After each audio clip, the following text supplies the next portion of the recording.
Hello, Jolinatics at mga ka-MHE!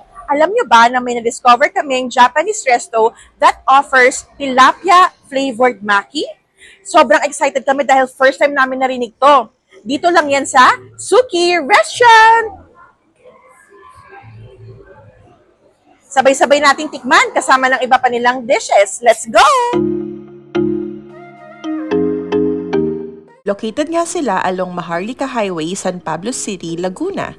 Katapat lang ito ng Jollibee kaya madali nyo lang silang mahahanap. Pagpasok mo nga sa kanilang resto, alfresco dining sila at para kang nasa botanical garden sa mga hanging plants design sa ceiling na talagang nagpapalamig ng overall vibes ng kanilang resto. Marami din silang selections ng Japanese food dito. Tulad nga lang nitong kanilang flaming sushi na sa presentation pa lang, pang-hotel na. At yung isa pang unique dito ay yung kanilang tilapia maki na locally sourced ang mga tilapia nilang gamit so they can also support the tilapia farmers here in Laguna. This resto also acts as a bistro where you, along with your friends and families, can chill or hang out in the evening. Meron din sila ditong live band while you are enjoying your sumptuous food. Overall, I'd say na worth it ang dayo sa resto na ito, given the quality of their food and the ambience of their place.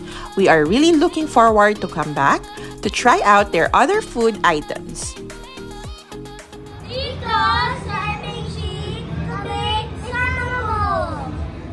There you have it, Jolinatics at mga ka-MHE.